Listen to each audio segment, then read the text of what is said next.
Bienvenue dans cet épisode de PCA Podcast. Aujourd'hui, on va accueillir deux invités. N'oubliez pas, comme d'habitude, on est présent sur tous les réseaux sociaux, donc TikTok, Instagram, LinkedIn, YouTube. Et moi, je pense que c'est déjà pas mal. Et bien sûr, Patreon, pour ceux qui veulent contribuer. Le lien est en bio. Donc voilà, aujourd'hui, on va accueillir Mylène Colmar et Jessica Brudet. Comment allez-vous? Mais ça va, merci. Très fatiguée, mais ça va. Donc, c'est la vérité. Oui, on dit la vérité. Donc, c'est la première fois que vous faites ça, au-delà de votre podcast, parce que vous avez un podcast où vous avez déjà invité Jessica Campbell, Mrs. Sadi, ou ton chouchou et Mamad. Donc, voilà. Donc, merci à vous d'avoir accepté ça. Donc, déjà, ça sera le 11e numéro. Donc, le 10e numéro, moi, je le dis, j'ai adoré. La couverture, déjà, était exceptionnelle. Un rouge parfait, très, très beau. Donc, comment vous avez réfléchi pour cette 11e édition? Qui veut commencer? Alors, je commence. L'idée était d'être impactant. À chaque numéro, on essaye d'être vraiment, de déstabiliser la personne qui va saisir le magazine. Et je pense qu'avec ce numéro 11, on va vraiment viser juste. Ok. Et puis, on a défini un thème qui est savoureusement vôtre. Et ce thème a permis de définir ensuite une ligne éditoriale. Et l'objectif secondaire, c'est toujours de surprendre les lecteurs. Donc, pour ça, on va aller chercher à la fois un invité exceptionnel pour le dossier principal et aussi des interviewés, des personnalités qui vont permettre de suivre la ligne éditoriale, d'avoir un fil conducteur intéressant pour les lecteurs. Quand vous avez choisi ça, donc ça veut dire que vous avez choisi les invités en fonction de ça. Oui, c'est-à-dire que vraiment le thème permet d'avoir une ligne éditoriale et savoureusement de vôtre, ça veut dire que on va mettre l'emphase sur tout ce qui est culinaire. On va faire les gens saliver à travers des mets, à travers aussi des conseils, à travers un certain nombre d'éléments qui vont faire que ils vont se dire waouh, ce numéro-là, il est exceptionnel parce que il y a des magnifiques photos, il y a des histoires notables, il y a des interviewés qui sont surprenants, des recettes qui donnent envie de les faire, etc. Là, ça sent environ combien de pages? Alors, on a fait un 84 pages, ce qui est exceptionnel pour un magazine foodie, en sachant que la moyenne, c'est 60 pages. Donc vous c'est êtes fait assez plaisir. conséquent. Okay. On s'est fait plaisir et surtout, on a des annonceurs qui nous ont fait confiance. On a davantage d'annonceurs qui ont pu voir et qualifier un peu notre travail et nous faire confiance et continuer avec nous. Donc, c'est pour ça qu'on a pu atteindre 84 pages. C'est le record à l'heure d'aujourd'hui en nombre de pages pour le magazine Foodie. Donc, ça reste vraiment un numéro exceptionnel. Exceptionnel à tous les niveaux. C'est un numéro de reprise, en fait, et on remercie beaucoup les annonceurs parce que sans eux, le magazine ne peut pas sortir. Hein. C'est un magazine gratuit. C'est un magazine qui implique 15 personnes qui vraiment se donnent à 100% pour le faire, avec notre imprimeur qui est en local, ce qui représente un certain coût. Un magazine toujours de qualité, mais avec une volonté de toujours monter le son au maximum. Et les annonceurs sont importants aussi parce qu'ils participent, ils contribuent à la qualité du numéro. J'apprécie beaucoup qu'ils fassent preuve de recherche, c'est-à-dire qu'ils sont informés du thème et ils vont aussi adapter leur contenu au contenu de Foodie. Donc ça, c'est exceptionnel. Alors justement, je vais rajouter que je trouve ça particulièrement preuve de confiance et preuve de prise de conscience de la qualité du magazine, que l'annonceur se saisisse du thème, nous demande quel est le thème et adapte sa communication par rapport à ça. C'est vraiment prendre conscience que l'idée, c'est pas de placer un encart publicitaire à côté d'un article ou dans un magazine, mais de vraiment s'aligner à la ligne éditoriale du magazine. J'aimerais rapidement revenir sur un détail. Vous avez commencé la publicité pour dire qu'il y aura 10 000 exemplaires. Mm-hmm. Donc ça, vous l'avez sorti aujourd'hui. On fait cet épisode le 18 novembre. Au-delà de ça, vous avez parlé du fait d'avoir un imprimeur en Guadeloupe. Est-ce que pour vous, le fait de faire un magazine qui met en avant le côté culinaire des Antilles et aussi d'avoir un imprimeur en Guadeloupe, donc ce qui veut dire que c'est vraiment un magazine fait de A à Z avec complètement des gens ancrés dans le territoire, est-ce que c'est important pour vous? Alors, à mon avis, et c'est ce qu'on partage avec Mylène, on peut pas défendre le territoire et ne pas imprimer sur le territoire. C'est pas concordant. L'idée, c'est vraiment de montrer qu'on a tous les savoir-faire, aussi bien nos restaurateurs, nos agrotransformateurs, nos artisans, mais également notre imprimeur avec des personnes qui travaillent pour cet imprimeur, de la personne qui suit notre dossier, au maquettiste qui va monter dans la machine, à la personne qui va calibrer la machine. Tout le monde travaille en Guadeloupe et tout le monde travaille pour le magazine. Ok.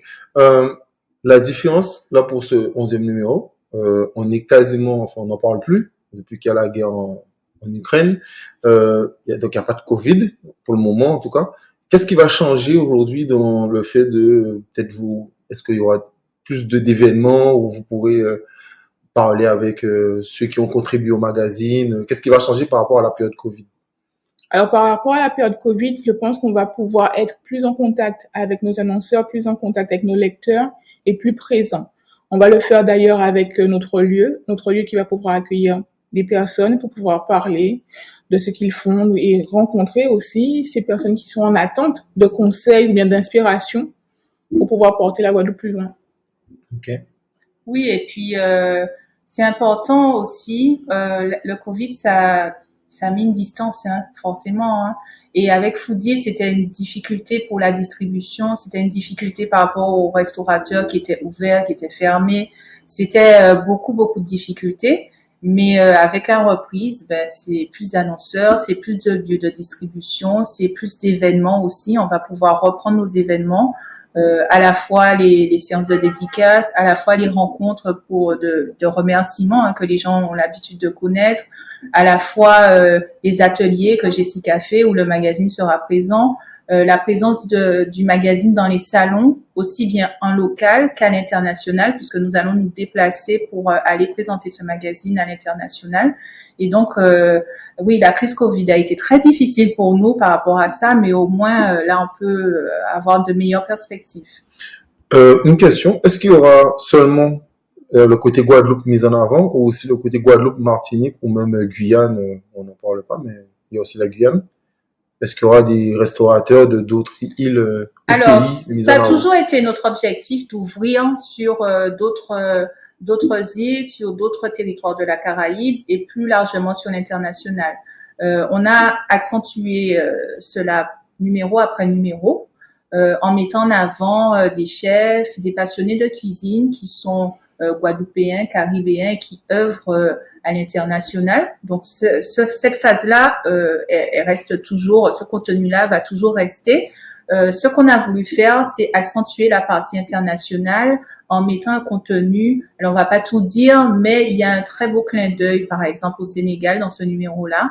Et on va encore plus ouvrir puisque la vocation de Foodil, c'est de s'exporter. Donc, pour pouvoir exporter le numéro, il faut pouvoir parler des autres que nous allons voir en faisant appel à des photographes, à des journalistes qui seront sur place. Et ça, c'est important pour moi. C'est-à-dire qu'il ne s'agit pas de faire des Guadeloupéens aller faire des contenus là-bas, mais vraiment d'avoir un côté immersion que les gens qui sont là-bas, qui connaissent les restaurateurs et puis les acteurs du monde culinaire puissent en parler.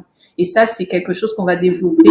On n'a pas pu encore le faire dans ce numéro-là parce que le temps était court avec la reprise, mais c'est prévu pour les prochains numéros. Alors, je vais rajouter que l'une de nos valeurs, justement, pour aller dans la continuité avec Mylène, c'est la cohérence. Et la cohérence passe aussi par le fait qu'on fait confiance à des personnes qui sont sur le territoire et qu'on peut pas se permettre d'aller au Sénégal et de dire que tel restaurant est le meilleur ou regarder tel artisan ou tel agrotransformateur qui fait ça. On va se connecter à la population et aller directement avec eux pour pouvoir leur faire confiance et transmettre après pour que ce Guadeloupéen qui lit, ce Martiniquais qui lit le Foodil ait envie aussi d'aller au Sénégal. En termes d'exemplaires, vu que vous allez essayer de toucher l'international ou en tout cas d'autres îles, les 10 000 exemplaires ne seront pas qu'en Guadeloupe. Alors, on va pas faire 10 000 exemplaires. Les 10 000 exemplaires seront que pour la Guadeloupe. On va toujours continuer à imprimer 10 000 exemplaires en Guadeloupe. Ce que nous allons faire, c'est faire appel à des prestataires à l'extérieur pour pouvoir imprimer des numéros pour les territoires concernés. Donc, à chaque fois, ça sera sur place. Donc, on va continuer à faire confiance à notre imprimeur en local pour les exemplaires en Guadeloupe.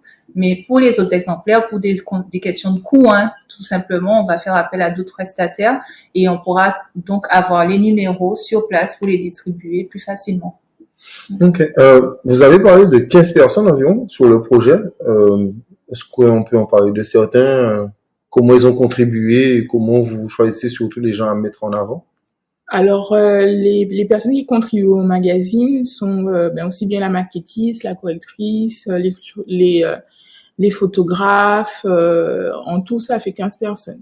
Ok. Et c'est toujours la même équipe avec vous? Alors, c'est toujours la même équipe, mais qui s'est agrandi d'ailleurs. Voilà, on a agrandi l'équipe pour ce numéro-là. On a fait appel à une photographe qui s'appelle Jessica Laguerre, parce qu'on trouvait qu'il fallait qu'il y ait un regard féminin. On a beaucoup de photographes qui nous font confiance, mais ce sont des hommes et que je salue. Et donc, on a fait appel à Jessica qui nous a apporté un autre point de vue. Et ça, c'est très important. Et puis, on a aussi un commercial qui travaille avec Jessica. Et voilà, l'équipe est assez diversifiée. Et ça, c'est sans oublier les contributeurs qui changent numéro après numéro et qui nous fournissent du contenu. C'est la question que j'allais te poser dans la proximité, c'est parfait. Comment vous avez choisi les contributeurs pour cette édition?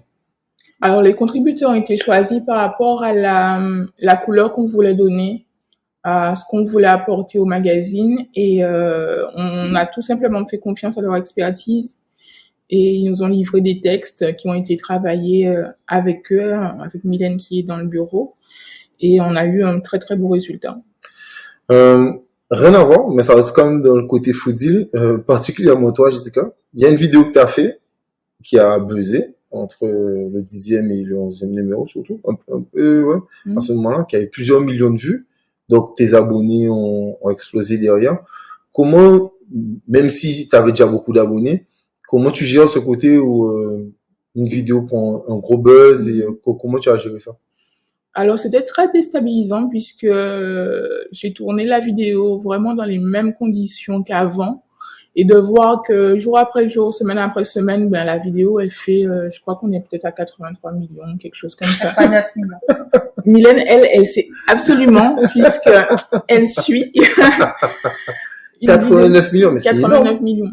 Et j'essaie de mettre en parallèle avec des vidéos d'artistes très connus comme Eminem ou des gens comme ça, et je vois que non, ils n'arrivent pas à ce chiffre-là. Donc en fait, on a carrément cassé Instagram. Pourquoi cette vidéo-là, elle a réussi à prendre? Ce sont les lois d'Instagram et de son algorithme. Non, mais c'est. Non, mais c'est surprenant. Hein. Non, c'est vrai parce que même moi, j'ai vu pas mal de personnes la partager. Et alors la technique, parce que tu réagis face à une technique de cuisson, et alors elle est top. Enfin, en tout cas, c'est pas, voilà, fallait penser. Moi, je trouvais ça sympa. Mais c'est vrai que quand j'ai vu le buzz, il faut se dire que peut-être il y a tant de personnes qui aiment le poulet et qui cherchent la meilleure technique pour pouvoir le cuisiner. Ok. Et au-delà de ça, comment toi tu gères la communication déjà au quotidien sur Foodil? Parce que, comme j'ai dit, vous avez lancé un podcast où vous parlez de l'expérience food de tout à chacun avec, même s'il n'est pas du monde de la cuisine. Donc, par exemple, on a parlé de Jessica Campbell, qui, exemple, elle parle de ce qu'elle a choisi pour son mariage, tout ça, etc. Donc, voilà. Donc, ça reste quand même dans le thème Foodil. Mais comment vous gérez toute cette communication sur TikTok? Parce que vous êtes partout. Donc, comment tu gères ça? On vient de débarquer sur TikTok. Ouais, non, mais vous êtes... On vient de débarquer, on fait déjà des vidéos qui commencent à faire des dizaines, vingtaines de milliers de vues. C'est quand même assez honorable. Après, c'est de la continuité. C'est de se dire qu'on sait où on va, on sait ce qu'on cherche, on sait ce qu'on veut mettre en valeur. L'idée, c'est de ne pas perdre son identité pour chercher justement un buzz ou pour chercher à faire comme les autres. C'est de savoir ce qu'on veut et de s'y adapter tout simplement. Plus particulièrement, les ateliers Foodil, c'est quoi? Alors, les ateliers Foodil, c'est la continuité de Foodil. En fait, je me suis rendu compte quand on va au restaurant, on a un chef face à nous qui travaille et on voit pas forcément quels produits il utilise, quelles sont les techniques utilisées. Et moi, j'avais envie de casser un petit peu ce qu'il y a entre celui qui est assis à table et le chef, et de faire rencontrer ces deux personnes. Totalement, parce que l'intermédiaire, c'est le serveur. Donc, tu as tellement raison. C'est ça. De faire rencontrer ces deux personnes et de montrer donc à la personne qui consomme que derrière il y a une personne qui utilise des produits nobles, qui a une technique, qui a un savoir-faire pour derrière essayer de travailler sur le respect de ce qui est fait. Parce qu'après, il est trop facile de critiquer, de dire oui, ce n'était pas bon, j'aurais fait ça. Mais derrière, il y a quand même quelqu'un qui a fait des études, quelqu'un qui a fait des investissements, parce que souvent, ce sont leurs propres restaurants. Et rencontrer ces personnes qualifiées peut forcer le respect et peut donc déjà apprendre une technique et apprendre de nouvelles recettes, tout simplement. Ok. Ça se passe comment si on veut participer à un atelier? Alors, pour participer à un atelier Foodil, il faut s'inscrire sur le site internet lesateliersfoodil.com ou alors me passer un petit coup de fil au 06 90 72 27 16. Parfait. Tu as une actualité, Mylène? Alors, mon actualité... Mon actualité, non, c'est que je voudrais quand même revenir sur le magazine, parce que ça, c'est notre principale actualité. Mais si on en a plein d'autres, hein. Mais le magazine, ce qui est important de dire, c'est que la couverture, il y a une vraie recherche, que les gens vont être vraiment surpris. Donc, ce podcast qui va être diffusé en même temps que le dévoilement de la couverture va permettre aux gens de bien mesurer l'investissement qui a été fait par Daniel Dabriou, qui est notre photographe.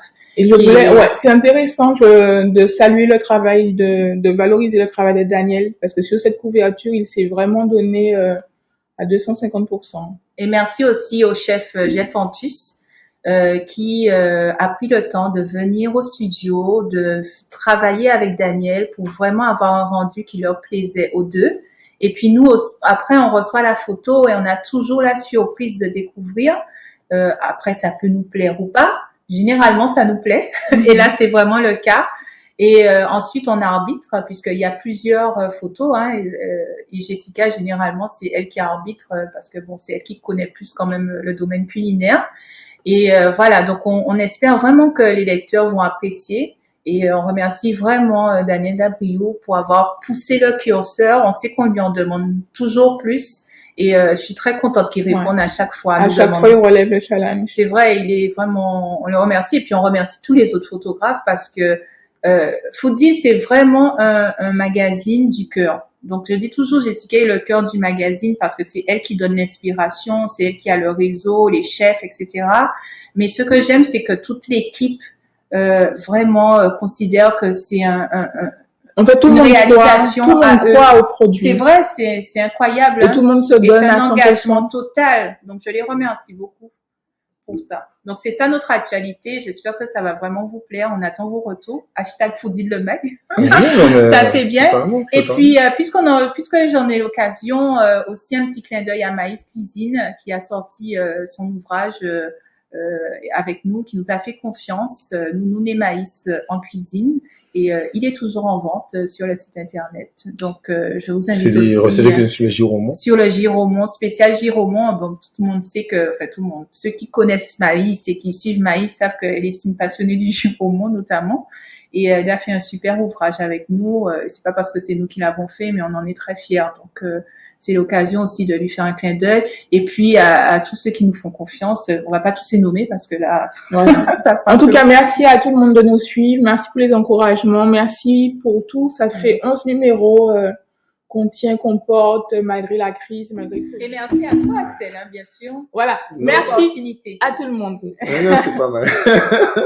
Non, merci à vous, en tout cas, d'avoir accepté ça. C'était une belle expérience, en tout cas, j'espère. Et puis, allez suivre Foodil le mag, Foodil. Vous êtes sur TikTok, comme on a dit, Instagram, bien sûr. Il y a quasiment 100 000 abonnés. Donc, allez vous abonner, comme ça vous êtes aussi au courant.